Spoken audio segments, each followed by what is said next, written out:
బాంబే బాబు బాంబే బాబు 1 రూపాయి అడ్వాన్స్ కూడా వేసాడు. అన్న తరపు నేను అవ్వను అనేసి నీకు 1 రూపాయి వేసాడు, నాకు 2 రూపాయలు వేసాడు. నీకు తోడ ఆయన కొట్ట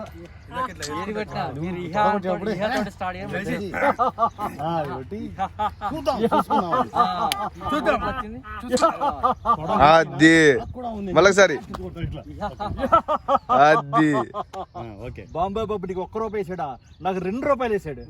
1 రూపాయి వేసాడేమో, 1 రూపాయి వేసాడు. బాంబే బాబు నీకు 1 రూపాయి వేసాడేమో, నాకు 2 రూపాయలు వేసాడు. నాకు 2 రూపాయలు వేసాడు. నాకు 2 రూపాయలు వేసాడు. అప్పుడు తీని తొడగొట్టుంటారు. ఆయన తొడ కాదు కొట్టదు, మీ తొడ కొట్ట. అక్కడ ఆయన తొడ కొడతాడు, కొడితే తొడ నీకేనా ఉండేది, నాకు ఉంది అని చెప్పేసి ఇలా కొడతాడు. తోడ నీకేనా ఉండేది, ఇలా కొట్టాలి, ఇది గట్టిగానే కొట్టండి, కొడితే చెరువులో పడాలి. తాగుతాను ఫీల్ కాదు, గట్టి కొట్టే ట్విస్ట్ ఏంటంటే ట్విస్ట్ మీద ట్విస్ట్ అనమాట.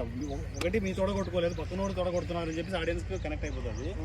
పక్కన వాడు తోడ కొట్టకుండా సెంటర్ లో కొడతారు అనమాట. కొట్టింది తొడ కాదా అంటే మళ్ళా తొడకి కొట్టండి,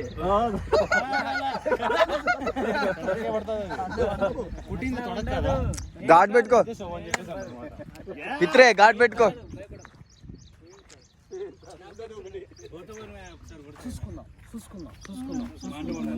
పెట్టుకో.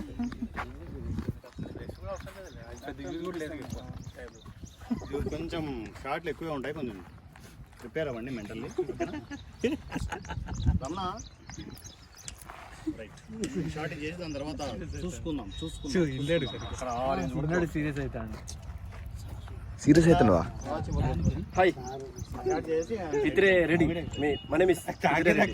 Ready positions starting. నమస్తే. ఇప్పుడు ఎంట్రీస్ ఇద్దరు ఇలా. నమస్తే అన్సారీ బాయ్. నమస్తే అన్సారీ బాయ్. ఏంటి బాంబే బాబు దగ్గర నుంచి వస్తున్నారా? ఏంటి బాంబే బాబు దగ్గర నుంచి వస్తున్నారా? అది నవ్వుతారా? ఏంటి బాంబే బాబు దగ్గర నుంచి వస్తున్నారా? ఏంటి బాంబే బాబు దగ్గర నుంచి వస్తున్నారా? అవును బొంగుస్వామి, మ్యాటర్ నీకు కూడా లీక్ అయిపోయిందా? కంటిన్యూషన్ ఇవ్వండి. ఎవరికి లీక్ అయినా పర్లేదు, ఏం వద్దు. ఎవరికి లీక్ అయినా 50 కోట్లు నాది. ఎవరికి లీక్ అయినా ఆ 50 కోట్లు మొత్తం నాయి. పెట్టద్దు, అంతా రైమింగ్ లో రాదు. ఎవరికి లీక్ అయినా 50 కోట్లు నాది. వచ్చింది అనుకో రైమింగ్ తప్పుతుంది. ఎవరికి లీక్ అయినా 50 కోట్లు మొత్తం నాయి మాత్రం వస్తుంది. 50 కోట్లు రైమింగ్ చూసుకోండి. ఎవరికి లీక్ అయినా 50 కోట్లు నాది. ఎవరికి లీక్ అయినా 50 కోట్లు నాయి. అంతే. ఎవరికి లీక్ అయినా 50 కోట్లు నాయి. ఎవరికి లీక్ అయినా 50 కోట్లు నాయి. అంటే డైలాగ్ పంచ్ పోతుంది మధ్యలో యాడ్ చేయడం వల్ల. ఎవరికి లీక్ అయినా 50 కోట్లు నాయి. ఎవరికి లీక్ అయినా 50 కోట్లు. ఎవరికి లీక్ అయినా 50 కోట్లు నావే. అప్పుడు మీ నవ్వు